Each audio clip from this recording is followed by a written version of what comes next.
इंतजार की उनकी, लेकिन परमात्मा ने दया करी, इस साधना चैनल वाले पर न्यारी रजा कर दी दाता ने। इसने अपनी टीम भेज के और सबसे उनके इंटरव्यू ले लिए, खुश होकर दे दिए। धोती सी मन्ना धो दी उनकी, यहां पर दिखा दिया किसे शंकराचार्य है, किसे आचार्य है।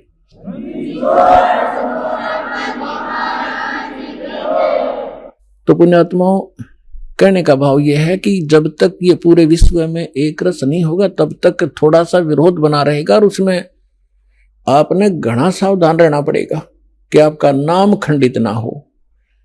वैल्यू है, कहते हैं परमात्मा कहते हैं, जैसे माता गर्भ को रखे यतन बनाए और ठेस लगे तो छन हो तेरी, ऐसे भक्ति जाए।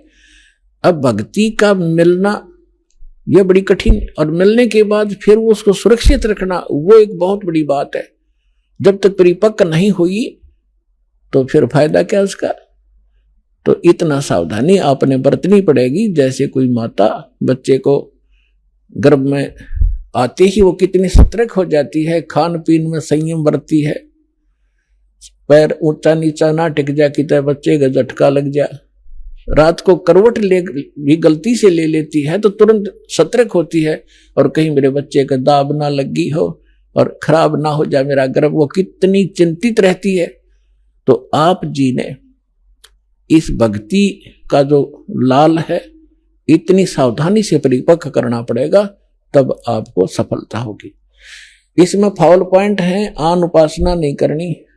संसारिक व्यवहार के जो भी कार्य हैं जो भक्ति परमात्मा की मर्यादा को भंग करते हैं वो नहीं करने, और फिर आप सफल हो जाओगे। तो अभी थोड़ी सी कठिनाई आपको चल रही है, घर घर में विरोध चल रहा है। पति ने नाम ले लिया, पत्नी नहीं मानती, मैं तो सारी पूजा करूंगी, तो कैसे ऐसा क्या कर रहा है। पत्नी ने ले लिया तो पति दुखी करता है। तो धीरे धीरे ज्ञान से क्या होगा, ये ज्ञान ऐसा है कि आप घर पे चलाओगे और बच्चों पर भी असर करेगा। ना सुनेंगे तो भी कक्ष में सोए हुए व्यक्तियों पर भी ये वाणी असर करेगी, जैसे गारुड़ का मंत्र अचेत हुए उस सर्प के डसे हुए व्यक्ति पर, जो सुन भी नहीं रहा समझ भी नहीं रहा, और उसके ऊपर भी वो मंत्र बोल बोल कर उसके विष को उतार कर सचेत कर देता है। और ये तो परमात्मा की वाणी सब सिद्ध है। ये तो अपने पशु पक्षियों के ऊपर भी ये वाणी जा रही है, उनको भी, उनके भी पाप डाउन हो रहे हैं। ठीक है, उनके पाप गणे हैं इसलिए पशु योनि मिली, तो वो पाप घटते रहेंगे। यदि किसी का कपड़ा ज्यादा खराब हो गया है, मैल हो गया है, तो वो कई बार साबुन लगाने से स्वच्छ होगा, उज्जवल हो जाएगा। और जिसका थोड़ा मैला है, एक दो बार साबुन लगाने से उज्जवल हो जाता है। तो ये साबुन है, परमात्मा का जो ज्ञान है, सत्संग है, वचन है, ये साबुन और जल दोनों का काम करता है। तो धीरे धीरे ये सत्संग जिस घर में चल रहा है, पड़ोसियों तक भी असर होगा आपका, और आपके घर के पशु पक्षियों पर भी इसका प्रभाव पड़ेगा। आपके घर कोई पशु पक्षी भी रह रहा है, उसके ऊपर भी धीरे धीरे उसके अंदर ये वाणी का जो ज्ञान यज्ञ का पुण्य उसमें संग्रहित होगा। और कुछ ऐसे पाप हैं जो ज्ञान यज्ञ से ही खत्म होते और उसका विकल्प ही नहीं है। जैसे कपड़े को पहले थोड़ा मैला है तो जल से धो दिया, साफ हो गया, ज्यादा मैला है तो और भी मैल रहा तो साबुन लगाना पड़ा, और फिर भी कोई दाग दबा रह जाता है तो ड्राई क्लीन से साफ हो जाता है। तो इसी प्रकार ये सभी क्रियाएं हमें अपने अंतःकरण, अपने जीव के ऊपर, आत्मा के ऊपर जो मैल जमा हो गए, उन सभी पापों का नाश करने के लिए ये सारे ही साधन अपनाने पड़ेंगे। मंत्र के जाप भी करने पड़ेंगे, पांचों यज्ञ भी आपने करनी पड़ेंगी, और तब जाकर के आपकी भक्ति सफल होगी। तो इसमें फाउल पॉइंट दास आपको बता रहा है कि ये भ्रमित ना होना। ऐसे कोई व्यक्ति आपके साथ डिस्कस भी करे तो उसको समझाना कि देखो, पहले तो जब हम डॉक्टर के पास जाते हैं तो डॉक्टर की औषधि में हम स्वयं ही विवेचन करते हैं, तो फिर उस डॉक्टर के पास जाने की आवश्यकता ही नहीं कि इसने दवाई ठीक नहीं दी तो कोई और देखो, वहां से लो। तो इसी प्रकार सबसे पहले तो ये देखो, ये ज्ञान आज तक ना किसी ने सुना और ना सुनाया, किसी के पास था ही नहीं। और जिन महापुरुषों के पास था उनको प्रतिबंध कर दिया था, मालिक ने प्रतिज्ञा करा दी थी कि अभी इसको डिस्क्लोज ना करना। तो महापुरुष थे वो अपनी अमृतवाणी में बोल के सारा कुछ लिख के एफिडेविट बना के कबीर इज गॉड, ये वो फाइनल कर गए थे वो महापुरुष, जिनके दास बार बार उनके शुभ नाम आपको सुनाता है। और फिर हमारे सदग्रंथ उसी का प्रमाणित करते हैं कि कबीर इज गॉड। तो फिर ये क्लियर हो गया कि आज तक कोई हमें यही निर्णय नहीं करके बताया कि भगवान कौन है और कैसा है। अब जैसे रामकृष्ण को और विष्णु जी को, शंकर जी को भगवान मानने वाले, उनसे अगर हम पूछा करते थे कभी कि भगवान, वो कहता मैं समाधि लगाता हूं, भगवान देखा आपने? भगवान दिखता थोड़ा ही है, वो तो निराकार है। अरे ये विष्णु ब्रह्मा जी की मूर्ति रख रखी, ये क्या फिर? तो हमारा निराधार ज्ञान था, बेसलेस था, हम डामाडोल थे, स्थिर नहीं थे। और इसी प्रकार ये राधा स्वामी किसी ने पूछ लो या किसी महर्षि ने पूछ लो, अभी तक जिनके विचार रहे हैं, परमात्मा तो निराकार है, साकार आता जब रामकृष्ण रूप बन जाता फिर निराकार हो जाता है। तो खाक ज्ञान था इनको। वेद बताते हैं कि वो परमात्मा सशरीर है, मनुष्य दृश्य है, ऊपर सिंहासन पर विराजमान है और उसके सिर पर मुकुट है। ये तो वेद बताते हैं, राजा की तरह बैठा है। और यही वो संत बताते हैं जिनको भगवान ने जिन आंखों देखा वहां पर। तो फिर इसमें कोई डाउट नहीं रहा कि हु इज गॉड और कैसा है वो भगवान। तो ये सारे कंसेप्ट क्लियर इस दास ने करे, आज तक किसी ने नहीं किए। तो इसी प्रकार इस साधना पर भी विश्वास करना, किसी से डगमग ना होना, क्योंकि काल ने अपने एजेंट छोड़ रखे हैं, वो अपने कर्म बिगाड़े हैं। तो वो भी भगवान के बच्चे पर भ्रमित है, उस काल से प्रेरित है। उनका दुर्भाग्य है कि वो अशुभ काम पर लगे हैं। तो दास की उन सभी संतों से भी प्रार्थना है कि वो भी भगवान के बच्चे हैं और परमात्मा के बच्चों को मिसगाइड करके वो भगवान के दोषी हो रहे हैं। सबसे बड़ा अपराधी इस पृथ्वी पर यदि कोई प्राणी है जो गलत ज्ञान प्रचार करता है, वो भगवान का सबसे बड़ा अपराधी है। और आज देख लो, आज तक इस दास के अतिरिक्त या पहले महापुरुष रहे, उन्होंने जो ज्ञान दिया वो अपने सत्र का दे ही गए, उन्होंने आगे नहीं ये मंत्र वगैरह डिक्लेयर की, वो बात अलग है। लेकिन वर्तमान में इस दास के अतिरिक्त सभी मिसगाइड किए बैठे ये संत, मंडलेश्वर, आचार्य और शंकराचार्य। तो ये अपराधी उस परमात्मा के, इनको चाहिए अपना भी कल्याण करावें और सच्चाई से अपने अनुयायियों को भी परिचित होने दे, इनका भी कल्याण हो जाएगा। समय आ गया, ये तो होगा ही होगा। ये कह देंगे तो इनका जो है बड़ी शाबाशी होगी, इनकी इज्जत रह जाएगी। और नहीं तो चलिए तो यहाँ आवेंगे, फिर ये अकेले बैठे रहेंगे वहां पर, रोए जाइए अपने कर्माने। आज कौन ऐसा मूर्ख है जो अपने जीवन को नाश करेगा जब पता लग जाए? तो फिर दूसरी समस्या ये आती है कि गुरु नहीं बदलना चाहिए। कोई बात हुई या एक डॉक्टर से इलाज नहीं होता तो 100 बदलने चाहिए अपनी जान बचाने के लिए। और कबीर साहब कहते हैं, जब लग गुरु मिले नी साचा, तब लग गुरु करो 10 पांचा। और झूठे गुरु के पक्ष को तज ना लावे वार, और द्वार ना पावे शब्द का वो भटके वार का वार। और इतना शीघ्र बदल देना चाहिए गुरु को। कबीर साहब कहते हैं कि डूबे थे पर उबरे, गुरु के ज्ञान चमक, और बेहरा देखा जरजरा, उत्तर चले फड़क। पहले बेड़े होया करते थे, फ्लोटिंग लकड़ियों का एक बेड़ा बना लिया। अभी तो नौका तो बहुत बाद में चली है, पहले बेड़ा होया करता था, उसके ऊपर बैठकर दरिया को पार करके अपना कोई काम करने जाते थे, उन बेड़े के ऊपर बैठ के जाया करते। तो वो बेड़े कई बार गल जाते थे, कंडम हो जाते थे। तो जब परमात्मा कहते हैं कि जिस साधना को आप कर रहे हो, जो गुरु की, जिस गुरु के जहाज में आप बैठे हो, उसका जब आपको उसके सामने दूसरा जो बिल्कुल ओके बेड़ा आ गया, नौका समझ लो आप, बेड़ा तो नहीं समझ में होगा। अब एक नौका है जिसमें आप बैठे हो, उसके अंदर सुराख हो गया है और जल उसके अंदर घर कर रहा है, अंदर प्रवेश करना शुरू कर दिया है। और उसके बराबर में दूसरा कोई सही ओके नौका रख देता है, साथ में खड़ा कर लेता है, और वो कहता है कि भाई तुम डूबोगे, इसमें आ जाओ। अब जिसने गुट्टी सूटी ला रखी होगी, नशा कर रहा होगा, तो ठीक है मौज हो रही है, वो तो डूबेंगे। और जिनको नशा नहीं है और उनको पता लग गया दोनों का डिफरेंस कि ये जल आ रहा है, तुम डूबोगे इसमें, तो वो जो जिनका नशा नहीं है वो तुरंत एक सेकंड भी ना लावे, तुरंत कूद जाएंगे उसके अंदर। तो यहां परमात्मा कहते हैं डूबे थे पर उबरे, गुरु के ज्ञान चमक और बेड़ा देखा जर्जरा, यानी टूटा फूटा डूबण वाला, उत्तर चले फड़क फड़क, जैसे पशु कई बार आवाज सुनकर हॉर्न की फड़क को भाग जाता काफी दूर, बहुत स्पीड से भागता एकदम, तो कहते हैं ऐसे कूद गए दूसरे में। तो परमात्मा कहते हैं झूठे गुरु के पक्ष को तजत ना लावे वार, एक सेकंड के अंदर बदल लेना चाहिए। और पुण्यात्माओं, आज इस विश्व में कोई गुरु नहीं है इस दास के अतिरिक्त। सतगुरु की तो बहुत दूर की बातें हैं, वो गुरु भी नहीं है।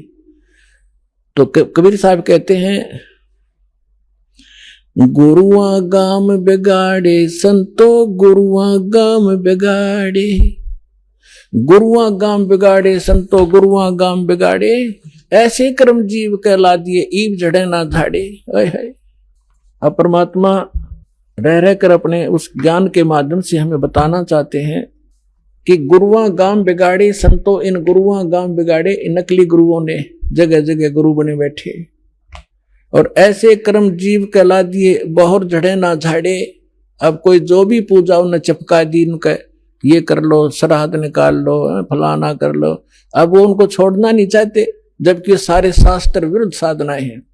अब क्या बताते हैं, पाहन को परमेश्वर कहते, या नंदा बड़ी भारी, या को मोह को समझ पड़ी है पूजा दी अगारी, जो हड़का जल भर कहलाए चरणामृत ठहराए, और जड़ के चरण धो के दिन ने फिर चेतन को फिर पाए। अब क्या बता रहे हैं कि जैसे पहले हमने देखा हमारे गांव में एक शिव जी का मंदिर है, और कभी वहां चले जाते थे, कभी त्योहार होता था, अब शिव जी का मेला भरता था, तो क्या करते थे, उस जोड़ मत है तालाब में जिसमें भैंस भी माए मूतते हैं, उस सब नहाया करती, वह भी पेशाब करें टट्टी करें, और उसमें से भर के लाते लोटा, और उसको फिर भगवान शिव जी के उस पर शिवलिंग पर डालते, और फिर आगे निकलता उसको लोटे में भर लेते, उसने चरणामृत बना के सारा नबाटा कर दिया पुजारी। परमात्मा कहते हैं कि जो हड़का जल भर के लाए तालाब से और चरणामृत ठहराए, और जड़ के चरण धो के प्याए, उस पत्थर की मूर्ति के चरण धो के प्याए, और जड़ के चरण धोकर दीने चेतन को फिर पाए, चेतन को प्याओ जड़ की जो पत्थर के चरणों का चरणामृत। फिर कहते हैं कौवा मच्छा और मीन जल पिया, और बिष्टा की नामाई, गुरुआ के तो गारा लग गया, जुग जुग छूटे नहीं। भरम विदूषण शब्द हमारा, कोई गावे कोई रोवे, और पांडे को तो परख नहीं ये किचड़ी मुंह में धोए। कहते हमारा जो ज्ञान है ये सब भ्रम का निवारण करने वाला है, इसको सुनो।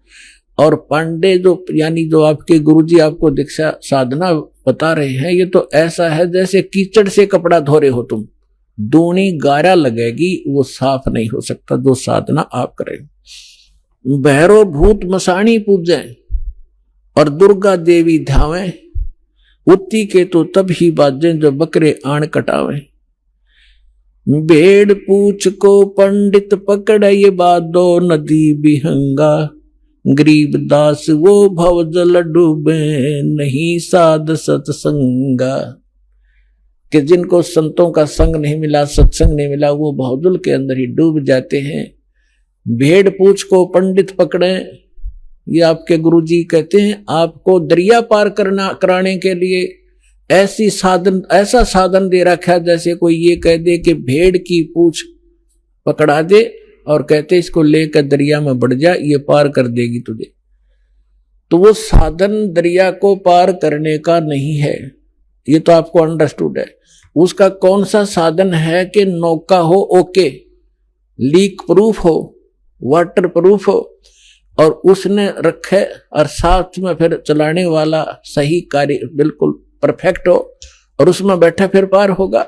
भेड़ पूछ के पकड़न से दरिया पार नहीं हो सकती। इसी प्रकार जो साधनाएं आज तक आप कर रहे थे वो ऐसी साधना थी, मोक्ष कराने के लिए जैसा आप उद्देश्य ले रहे थे ऐसी थी, जैसे भेड़ की पूछ पकड़ कर दरिया पार करते, और वो भी भादों वाली दरिया भादों के अंदर सबसे ज्यादा वर्षा हुआ करती थी और सभी दरियाएं ओवरफ्लो होकर किनारों को चाटती हुई चला करती हैं। और ऐसे भयंकर समय में और ये साधन दे रखा आपको। तो यहां कहते हैं भेड़ पूछ को पंडित पकड़े भादो नदी विहंगा, और गरीबदास वो भवजल डूबे जिन नहीं साध सत्संगा। जिनको संत सतगुरु नहीं मिले वो यहीं डूब जाएंगे। कबीर साहब कहते हैं कबीर इस संसार को समझाऊं के बार, और पूछ पकड़ के भेड़ की ये उतरा चाह मैं पार। अब थोड़ी सी इन नकली गुरुओं की हिंदी करता हूं, उसके बाद आगे आज की कथा सुनाएंगे। अब परमात्मा क्या कहा करते, गरीबदास साहिब को भगवान मिले, सचखंड ले गए, फिर वापस छोड़ा। और परमात्मा ने पहले कहा था कि 12वां पंथ जब गरीबदास 12वें पंथ का जो संचालक होगा, प्रवर्तक, उसके माध्यम से मेरी वाणी पुनः प्रकट होगी, मेरा ज्ञान दूंगा। और बीच में जैसे 600 वर्ष पहले कबीर साहब जी ने धर्मदास जी को जो ज्ञान दिया था वो कबीर सागर में लिपिबद्ध हुआ।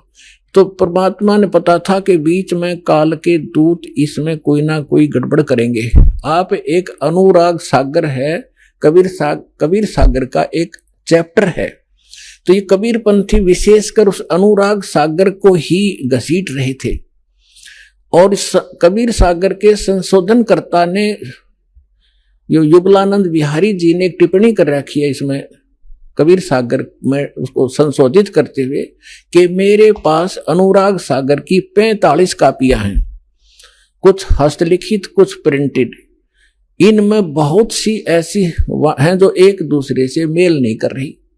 तो इसका क्या मतलब है कि जिसने जैसी भी उचित समझा, अब जिस भी संत ने, जो नकली संत थे काल के दूत, जिन्होंने वो समझ में वाणी नहीं आई वो काट दी, अपने अनुकूल जो वो बकवाद करा करता हुआ लिख दी और उसको आगे प्रिंट हो गया। तो उसको कंप्लीट करने के लिए, सुचारू करने के लिए परमात्मा ने कहा था कि संवत 1774 होई ता दिन प्रेम प्रगटे जगलोई, और उसके माध्यम से मेरी पुनः वाणी प्रगट होगी। तो वो गरीबदास जी ने वह कसर, परमात्मा ने गरीबदास जी को सच ऊपर ले गए, फिर वापस छोड़ा, उसमें वो फीड कर दिया। जैसे एक मोबाइल से दूसरे मोबाइल में पूरी की पूरी फिल्म फीड फैक्स हो जाती है और उसमें भी रह जाती है। तो परमात्मा ने ऐसे वो ज्ञान गरीबदास जी ने दिया। तो गरीबदास जी ने फिर इन नकली संतों के बारे में क्या बताया है, कंठी माला सुमरनी ये सभी सिलसिला मेटे, कन फूका गुरुआ मिले है जो जम मारी फेटे। कंठी माला सुमरनी भाई पैरे से क्या हो, ऊपर ढूंढा साध का और अंदर रखा खो। कहते हैं ये ऊपर कंठी पैर ली, माला बना ली, एक मणिये की माला कंठी पहनते हैं कबीर पंथी नकली। एक तुलसी की लकड़ी का एक मनिया बना के एक जनेऊ से में बांध देते हैं, और यहाँ जो भगत आते हैं उनको हम कहते हैं कि ये कंठी माला नहीं चलेगी, इसने उतार दो। तो वो दृढ़ हो जाते हैं, इसने नहीं उतारे, ये तो हमारा जन्म सिद्ध अधिकार है। अब परमात्मा क्या कह रहे हैं, कंठी माला सुमरणी ये सभी सिलसिला मेटे, इसने सब छोड़ छाड़ दो, इन तो पार हो गए। अंदर भक्ति सही करो, सत भक्ति करो, सत साधना से मोक्ष होगा। इन कंठी और माला ऊपर के दिखावे से, चाहे कपड़े लाल पहन लो और चाहे पैंट कमीज पहन लो, भगत वाले लक्षण और भक्ति सही होगी तो आपका मोक्ष होगा। एक विशेष आडंबर से भगवान नहीं मिलेगा। तो यहां कह रहे हैं कि कंठी माला सुमरणी ये पहरे ते क्या हो, ऊपर तो दिखा भगत और अंदर रख्या खो, ना साधना ठीक ना ज्ञान सही। कंठी माला सुमरणी भाई पैरे से क्या हो, ऊपर ढूंढा साध का अंतर रख्या खो। कन फूका गुरुआ में लय जाने भाव न भेद, जम के हलकारे फिर ये हाथों में लिए बेद। ओए होए होए, अपनात्माओं एक एक वाणी ऐसी अनमोल है महापुरुषों की। कहते हैं कि ये कन फूका गुरुआ मिले, कान में फूक मारनिया, और जाने भाव न भेद, और कहते हैं ये काल के हलकारे घूम रहे नकली संत, जो वेदों के ज्ञाता माने जाते थे, न कख भी नहीं पता वेदों का। वेद पढ़े पर भेद न जाने, ये बातें पुराण 18, और जड़ को अंधा पत्ते खुआवे भूल गया सिरजनहारा। अगर इन्होंने वेद पढ़ा होता ये पत्थर पूछते, वेद का ज्ञान होता। तो कहते हैं ये वेदों, ये काल के दूत फिर रहे हैं, वेद को हाथ में लिए लिए। आपने एक नकली महर्षि दानंद की सारा इतिहास आपके रूबरू कर दिया दास ने, और यो कितना शिखर में चढ़ा रखा था, सिरपद रखा था एक आदमी ने। ऐसा महर्षि नहीं, इस जैसा वेदों का ज्ञाता नहीं। तो ऐसे कहते हैं ये काल के दूत थे, वेदों का नाम ले ज्ञान सारा उल्टा ठोक रखा। तो यहां उसी को प्रमाणित कर रहे हैं कि जम के हिलकारे फिरे, ये हाथों में लिए वेद। जहां भी आप महर्षि दानंद की फोटो देखोगे, वेद पहले दर रखे उसमें चारों जड़ी संठे काले रखा था, लिखे लिखाए भी सना हो जैसे, और कक का पता नहीं उस आदमी ने। तो पुण्यात्माओं आज तक ये नहीं बिजली गिर रही थी।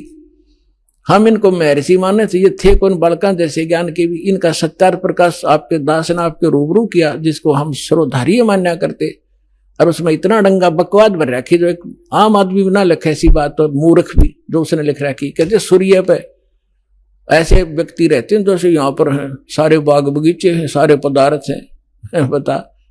वो एक इंसान भी था और महर्षि की पदवी पाएगी।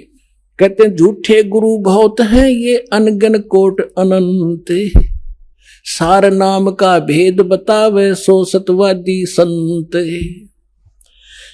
झूठा गुरु काल है ये फांसी दे अड़ाए, मारत है मैदान में वो छलबल बहुत बनाए। झूठा गुरु काल है ये गुरु का दया स्वरूप, या मैं मीन न मेखे है जैसा संवल रूखे। एक एक वाणी का निष्कर्ष देखो पुण्यात्मा। महापुरुष ये थे, वो महापुरुष भगवान से प्राप्त ज्ञान, यानी ये तत्व ज्ञान है। कहते हैं झूठा गुरु काल है और गुरु का दया स्वरूप, और या मैं मीन न मेघ है जैसे संभल रूख।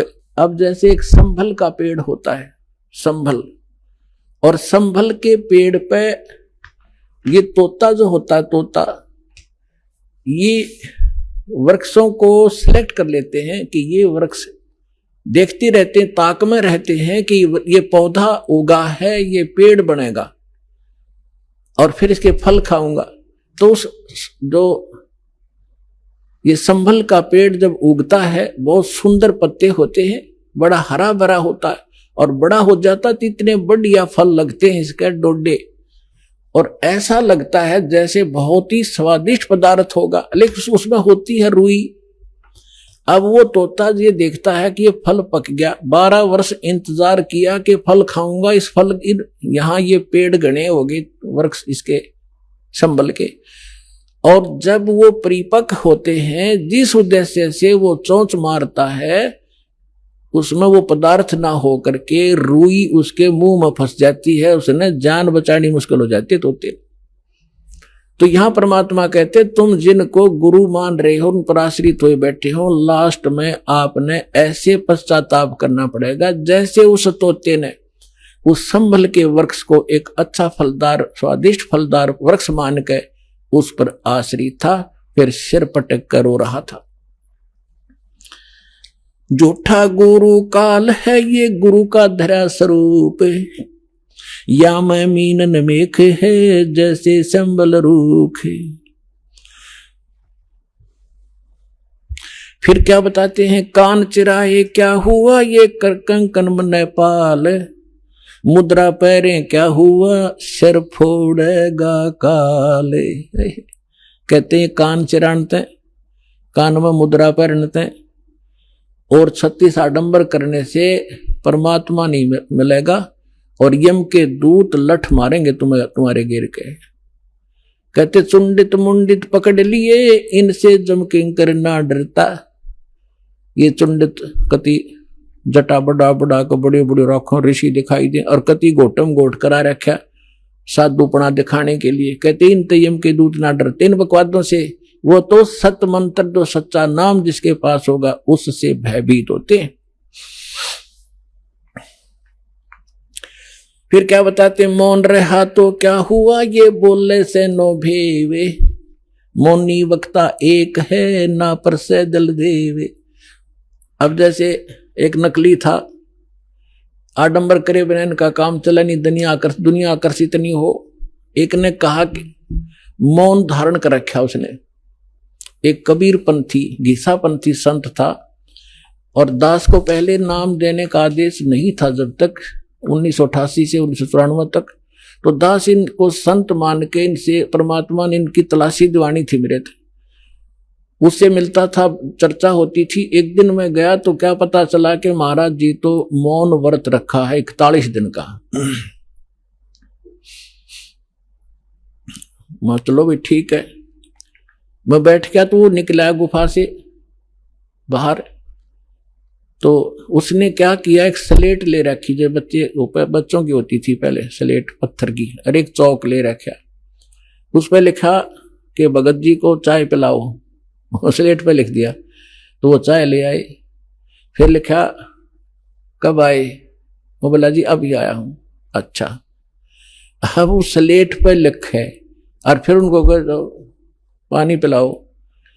अब यहां वो परमात्मा कहते हैं कि मौन रहा तो क्या हुआ, जो बोले सैनो भेव, इशारों से बात कर रहा, मन तो डिस्टर्ब हो लिया। बताओ उस मौन रहने से क्या लाभ हुआ तुझे। और मौनी वक्ता एक है, ना पर से दिल देव।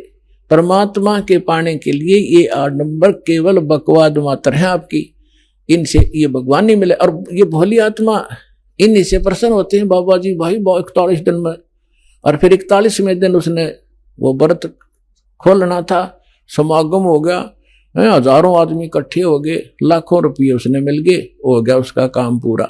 अब वो भी पार है और चेले भी पार है। दोनों गधे बनेंगे इकट्ठे। कहते सन्यासी 10 नाम है, ये शिव का धर है ध्यान, शिव के ऊपर और है, ताको कर प्रणाम। ये सन्यासी 10 नामी सन्यासी कहलाते हैं, भगवान शिव को इष्ट मानते। कहते हैं शिव के ऊपर और परम शक्ति है, उसका ध्यान धरो जब तुम्हारा कल्याण होगा। बेखों से भगवान का दूर महल दरबारे, पाखंडी पहुंचे नहीं, दे सतगुरु पार उतारे।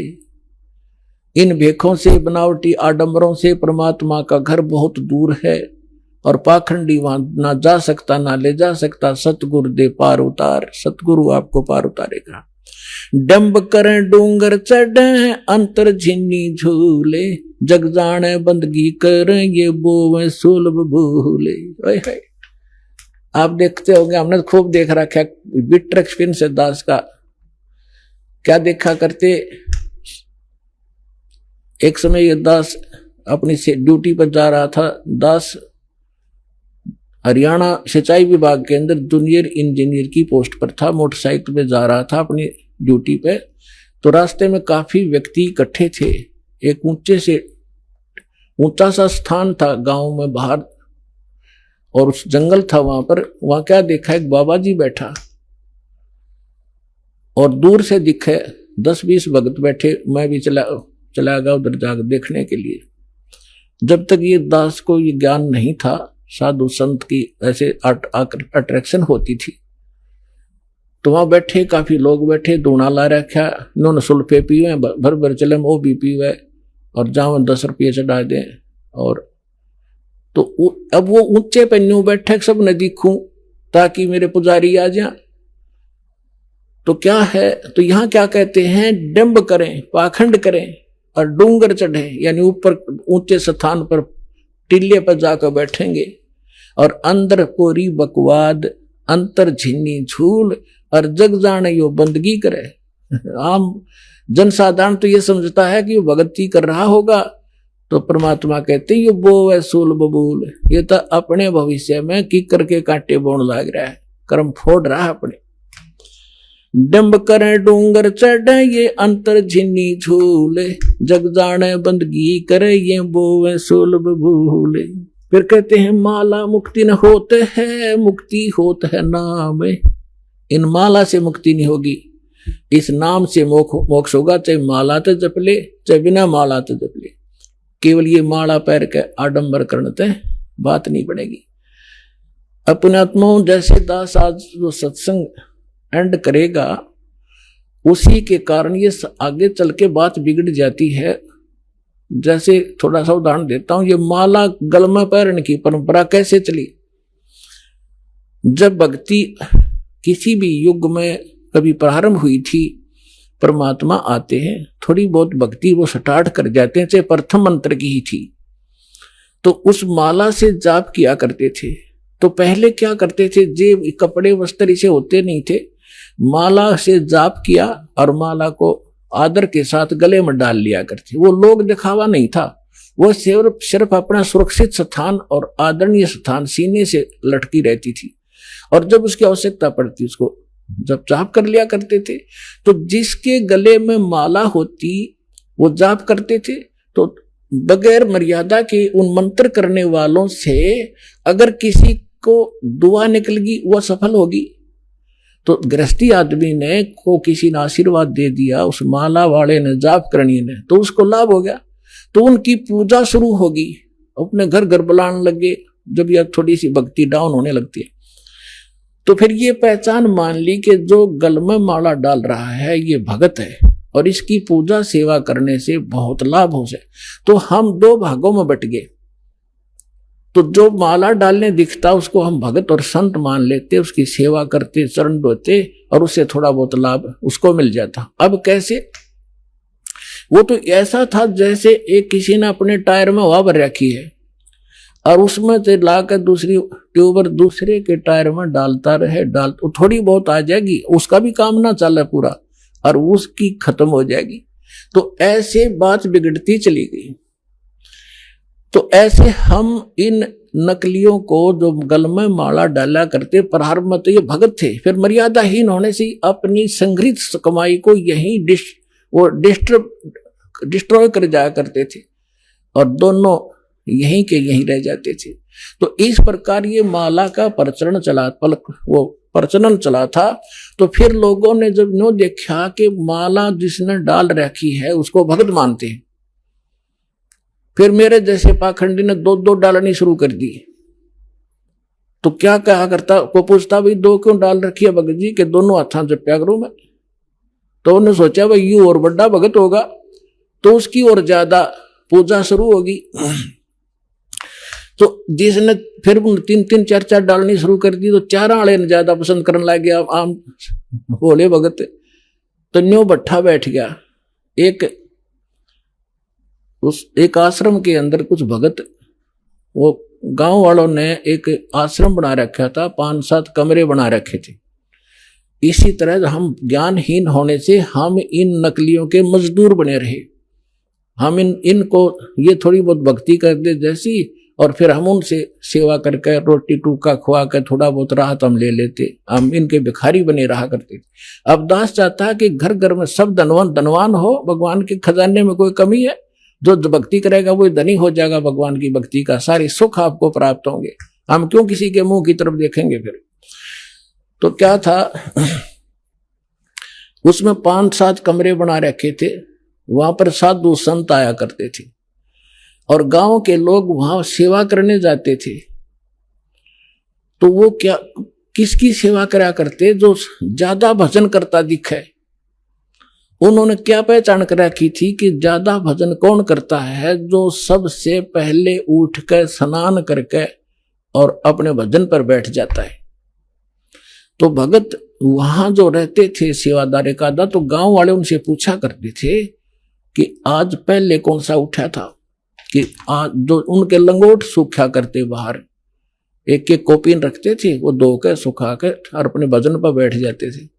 तो जो सबसे पहले बता देते थे कि ये उठा था सबसे पहले, ये इसी का लंगोट सूख रहा, तो उसी की पूजा ज्यादा लोग करने लगे। और दूसरे जो लेट उठते थे उनको वो विशेष ध्यान नहीं देते थे, उसी का पूजा करनी, उसी को प्रणाम करना, उसी के पैर दबाने। तो दूसरे एक उनमें नकली था, आलसी सा आदमी, उसने सोचा भाई यू क्या चक्कर है, इसकी पूजा क्यों हो रही है। तो उसने पता चला कि वो बखत तो उठा है, इसलिए यार इनने पहचान कर रखी है लंगोट की, इसका पहले सूख क्या पावे। वो क्या करने लग गया, उन तो सब तो पहले उठा आध घंटा, और इतना आलसी था, और नाव भी ना था, लंगोट ने पानी में बेकर सब तो पहले टांग दे उड़ा और उल्टा सो जावे। तो वो उन्होंने पूछा भाई ये किसका लंगोटा, कि ये इस महात्मा का है। वो सारे उन सारे ने छोड़ देगा, उस नकली के लाग गए साथ, उस लंगोट की पहचान करके पहले कौन सा उठे रात ने।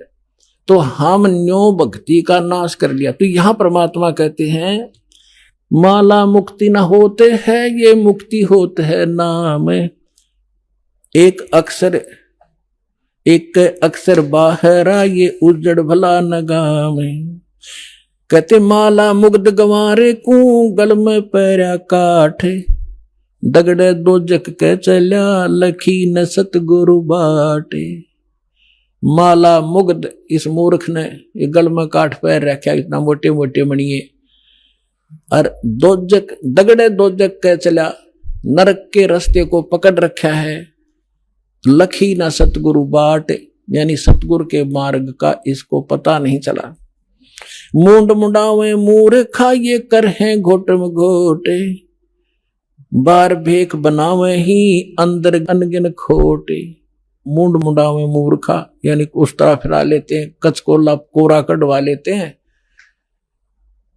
और कर मूंड मुंडावे मूर्खा, और कर हैं घोटम घोट, और बाहर भेख दिखावे ही, बाहर तजनो दिखे बड़ा महात्मा होगा, अंदर अनगिन खोट। केले की कोपीन है, ये फूल पान पल खाही, नर का मुख नहीं देखते, जो बस्ती निकट ना जाई। एक समय इस दास को ये ज्ञान प्राप्त हुआ, तो हम अपने ऑफिस में बैठ के फिर तो हमारे पास एक यही चर्चा हो जाती है, जो भी जिसने हमारी बात सुनाई थी उसको चर्चा शुरू कर देते थे। तो उनमें से एक कहने लगा कि नहीं, आपने संत तो देखे नहीं है। मैंने बताया मेरा ऐसे ऐसे गुरुजी हैं, उनसे मैंने दीक्षा ली है। तो वो एक कहने लगा आपने संत तो देखे नहीं है। दूसरा मेरा साथी कह रहा था, हम कैसे होते हैं भाई, कि मैं एक बार ऋषिकेश गया हुआ था, हरिद्वार से आगे, और वहां एक आगे जंगल है, 1 किलोमीटर आगे चल के साइड में, और वहां एक महात्मा रहता है, और वो केवल एक लंगोट बांधता है केले के पत्तों की, जंगल में रहता है, और जंगल में इतना गहरा चला जाता है, आदमी के तो दर्शन भी नहीं करता वो, और जय उसके दर्शन हो जाए तो बेड़ा पार हो जाता है। तो बहुत से लोग वहां इकट्ठे हो रहे थे, तो मैं भी जाकर बैठ गया, उनसे पूछा ताछी की, तो उन्होंने बताया कि एक महापुरुष रहते हैं यहाँ पर, और वो कभी कभी यहाँ दिख जाते हैं विचरण करते हुए, तो हम उसके दर्शनार्थ बैठे हैं, हो सकता हमारे भाग जाग जा। लेकिन वो जब भी कोई आभास होता है तो भाग कर अंदर गुफा गहरी जंगल में भाग जाता है, आदमियों को दर्शन नहीं देता।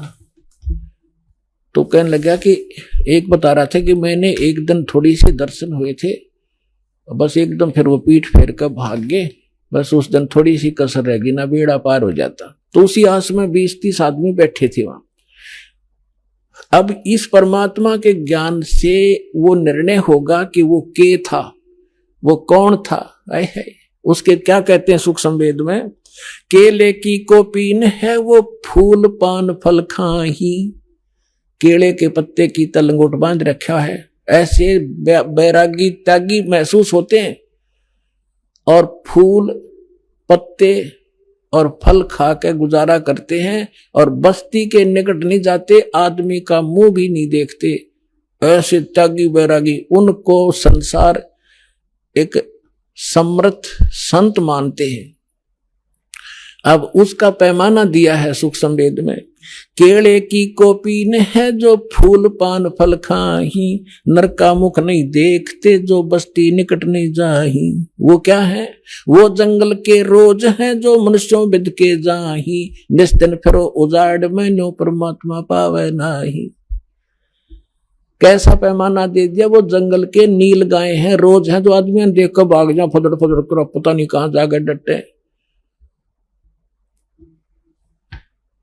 ये जंगल के रोज है, जब नाम से मोक्ष होगा, इन बकवादों से होगा। इस जंगल में पशु सारे नंगे फिरे और भाग जाते हैं, मर्ग भी दौड़ भाग जाते हैं आदमी से डर के। फिर इसका समाधान बताते हैं।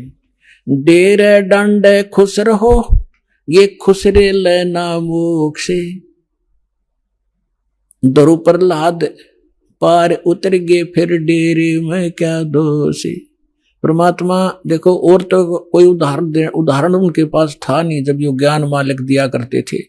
हम धरु और प्रहलाद को मुक्त मानते हैं। मानते हो खां जी? तो जब धरु और प्रहलाद तुम कहते हो पार हो गए, उनके इतिहास देखो पढ़ के।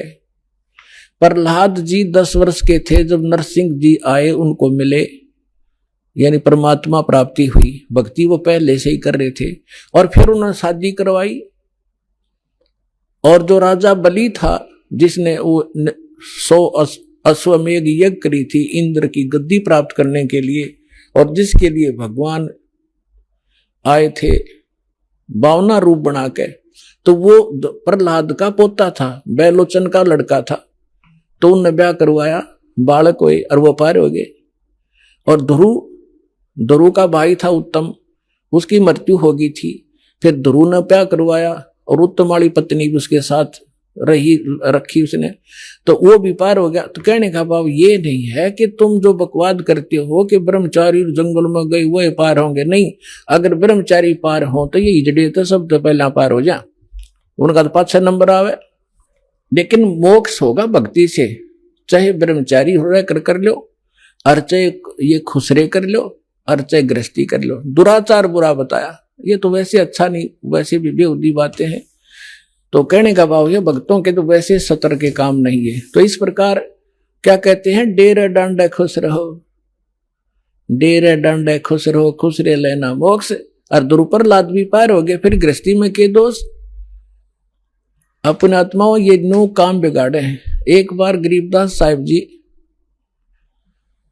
जब परमात्मा से परिचित हो चुके थे और अपना ज्ञान प्रचार भी करते थे, कोई उसके उनके पास आ जाता था तो ज्ञान भी देते थे, दीक्षा देते थे, केवल सिंपल सी, ये मूल ज्ञान नहीं देते थे।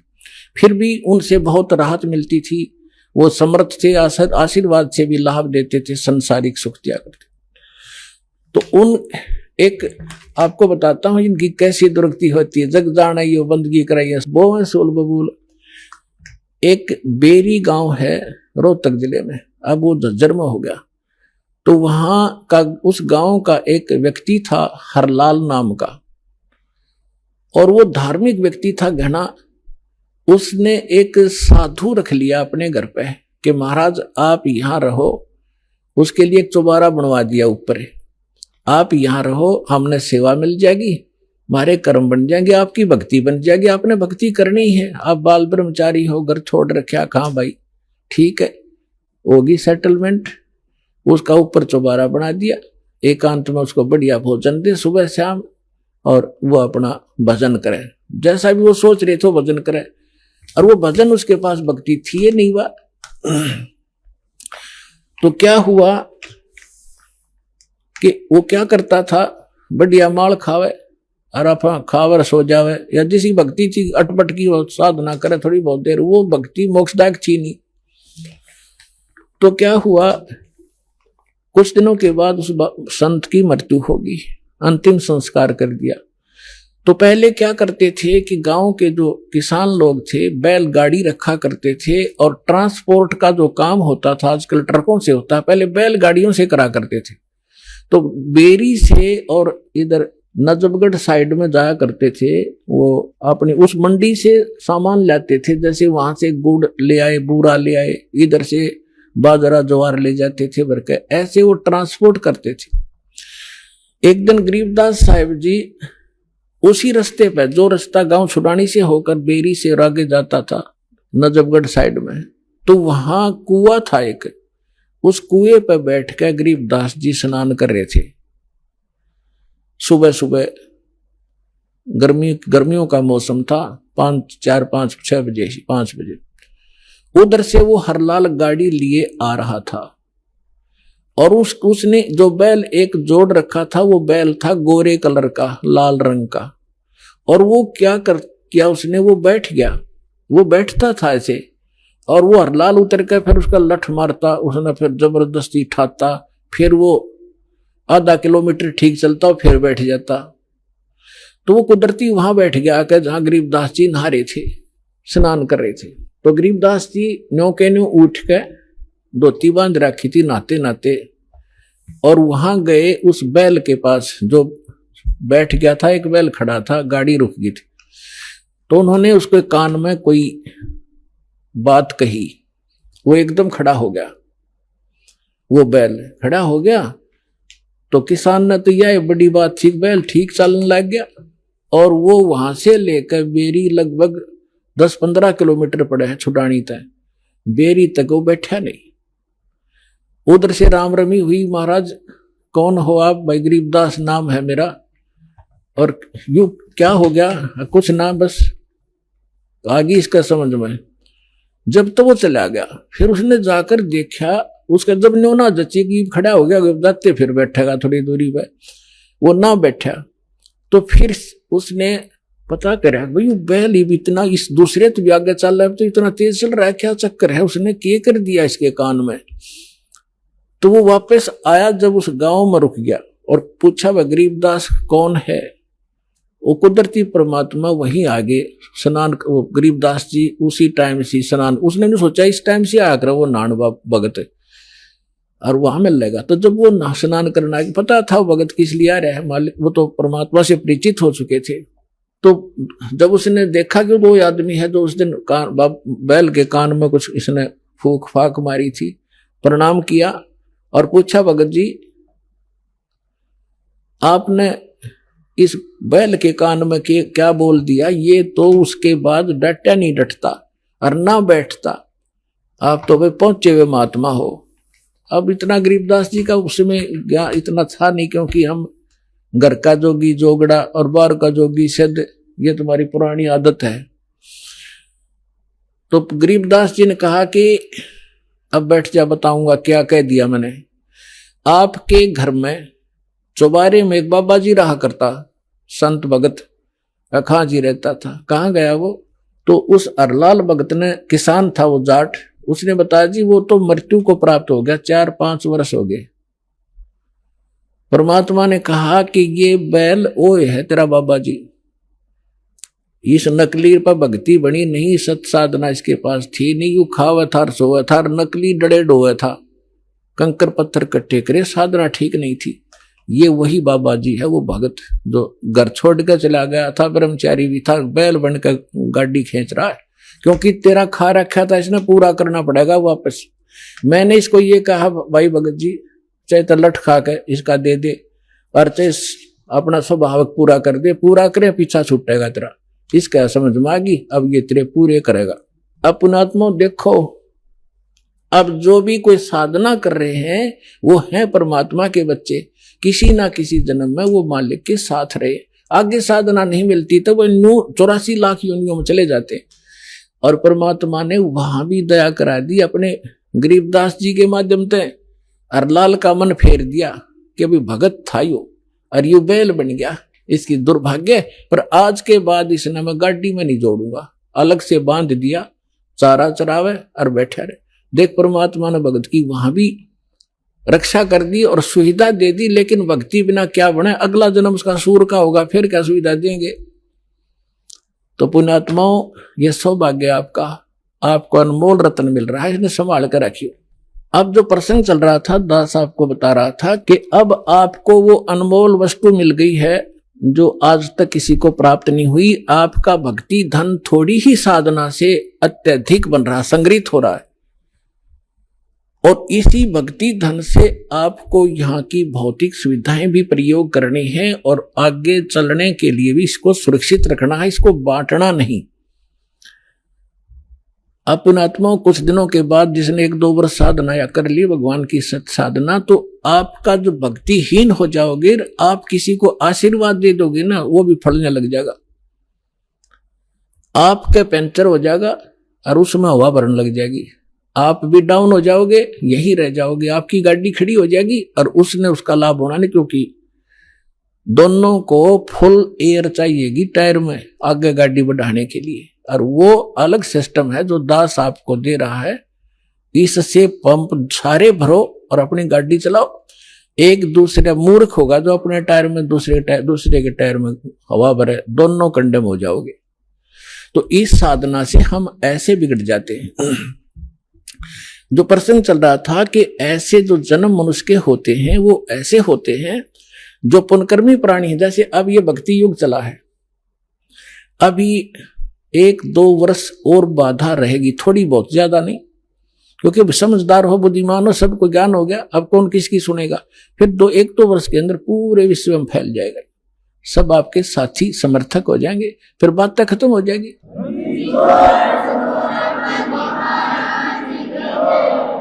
फिर जो मर्यादा आप करोगे आपका सहयोग देंगे और वो भी वो मर्यादा ही पालन कर रहे होंगे, तो आपका भक्ति खंड नहीं होगा, आप भी सफल होंगे और वो भी होंगे। फिर क्या होगा कि कुछ दिनों में आपको इतना सुख हो जाएगा, क्योंकि भगवान सुख सागर है। तो ये सावधानी बरतना कि इस सुख में परमात्मा से दूर ना होना, क्योंकि ये सुख मालिक से दूर करता है और उसको होगा जिसका नाम खंडित हो जाएगा। या सांसारिक सुख, जैसे किसी व्यक्ति का नाम खंडित हो गया या किसी कारण से उसने नाम त्याग दिया, 2-3 वर्ष साधना करके वो चला गया, अब उसको फिर भी सुख हो रहे हैं और वो भक्ति भी दूसरी करने लग गया या भी छोड़ दी है या यही मंत्र कर रहा है, उसने आना बंद कर दिया है, तो वो कनेक्शन तो कट गया। आगे चार्जर नहीं है उसका, लेकिन पिछला चार्ज जो बैटरी है वह काम कर रही है। अब वो काफी अच्छा चार्ज हो गया तो घरे दिन भी काम कर देगी, लेकिन वो ये सोच रहा होगा कि मेरा क्या बिगड़ गया। अब फिर बिगड़ेगा, जब ऐसा बिगड़ेगा कि किसी प्रकार समझ में नहीं आएगा उसके। अब इतना ज्ञान दिया जाता है, मैं कोई बालक नहीं या वैसे थूक बिलो हूं, कोई लालच हो मुझे। 2 रोटी भगवान ने दे रखी थी, जेई की नौकरी थी, बढ़िया काम चल रहा था, परमात्मा ने पहले भी ठीक से घर में गुजारा, ऐसे जन्म दे रखा था जहाँ रोटी टाइम पर ठीक मिले थी। तो दास ने पता चला कि मेरे जैसे दुखिया सारे ही हैं जिनको भगवान की चाह और धक्के खा रहे हैं, और मुझे पता लग गया, तो सबको आवश्यकता इस भगवान की, इस ज्ञान की। तो इसलिए दास ने इस पर कदम उठाया।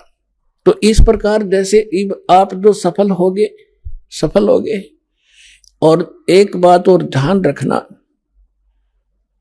आप यहां केवल उसी उद्देश्य को लेकर ना आना कि जैसे रोगी है वो रोग ही स्वस्थ हो, जिसको पुत्र की संतान नहीं है वो संतान ही हो तो बात बने। अगर संतान भी आपको आवश्यक होगी देनी तो यही मिलेगी, पृथ्वी पर कोई नहीं देगा आपने।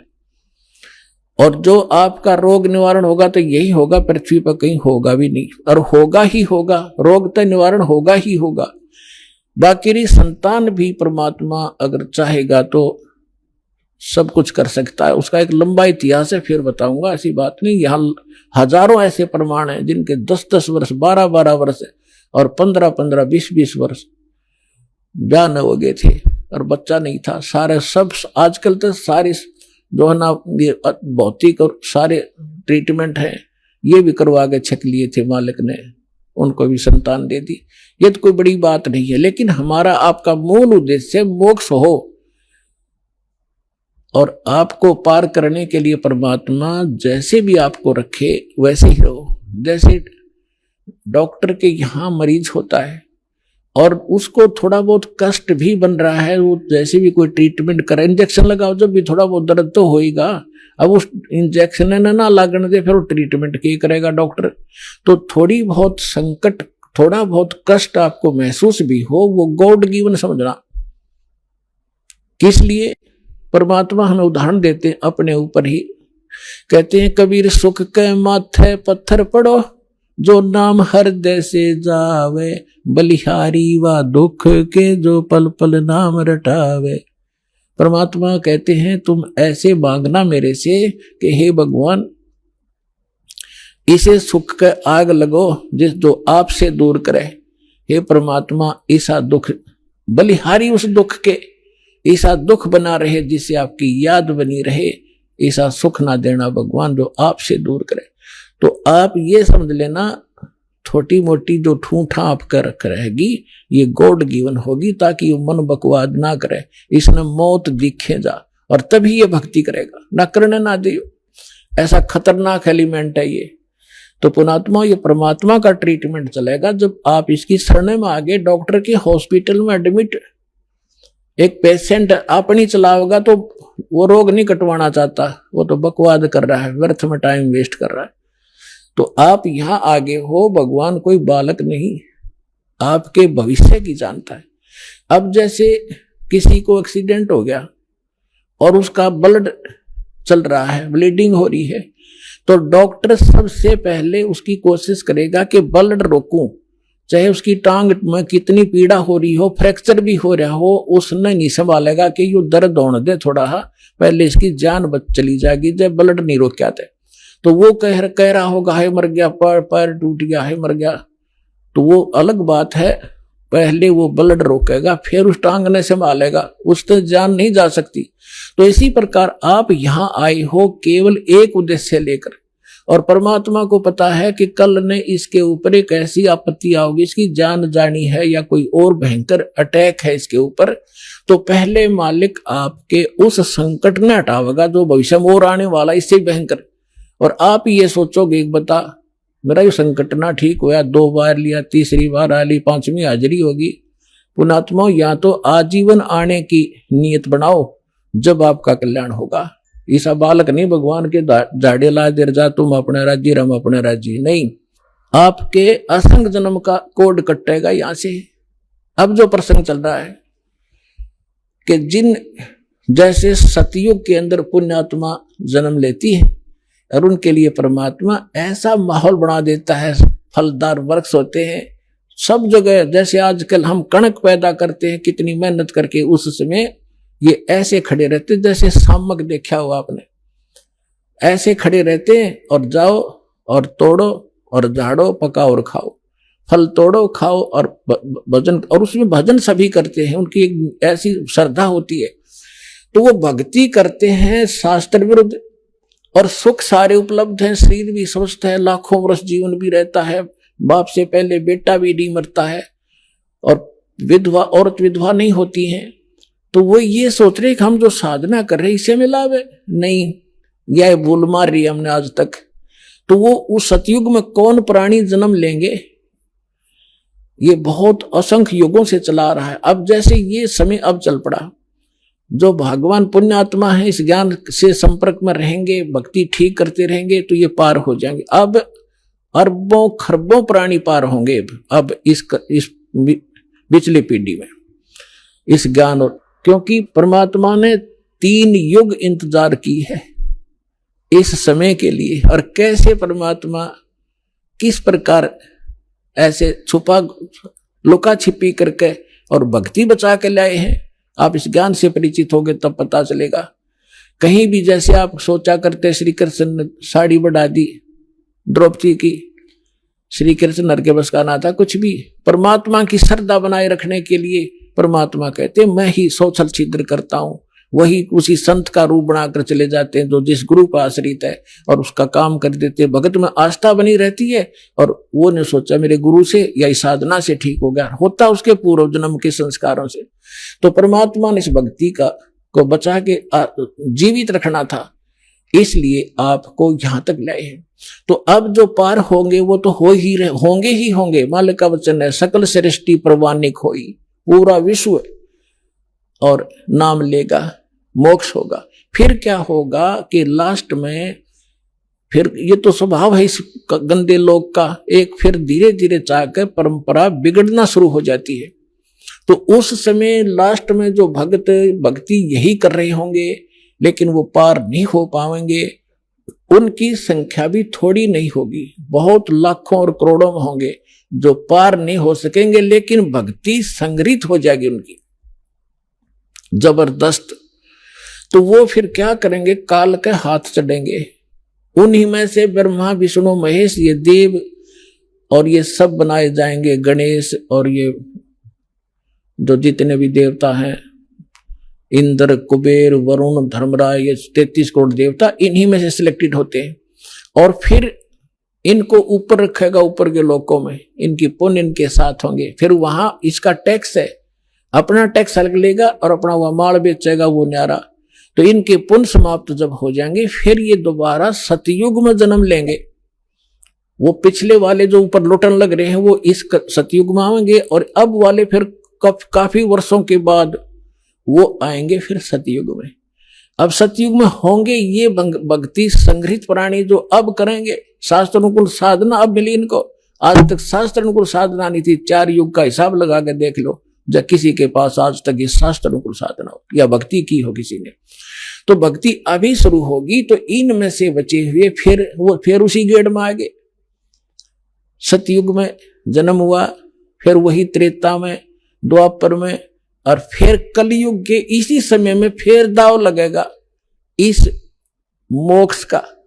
और ईब चूकिए तो फिर वही चक्कर, इंद्र हजारों वर्ष युगों तक आप वह इंद्र की पोस्ट पर रहोगे, हजारों वर्षों तक देवताओं के स्वर्गलोक में अपना माल खाओगे, बर्बाद करोगे पूंजी को।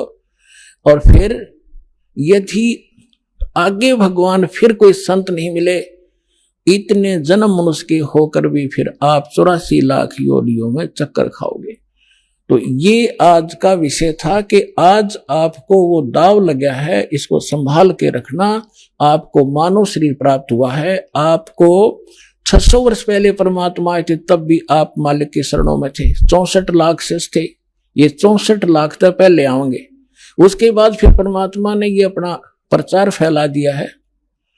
जैसे आपको बताया गया है कि ये वाणी उसको भी, जैसे कागभूषण की कथा सुनाई थी, 6 महीने कथा सुनकर उसका थोड़ा सा असर हुआ कि नाम ले लूं, तो ये इतना प्रचार होगा इस वाणी का, आंधी सी उठेगी। तो वो जो टर्न वाइज भी जिनका नंबर मनुष्य का आया है, वो कुछ दिन के बाद आ जाएंगे, शरण में आना पड़ेगा, और इस प्रकार ये सबका मोक्ष होगा। बोलो सतगुरुदेव।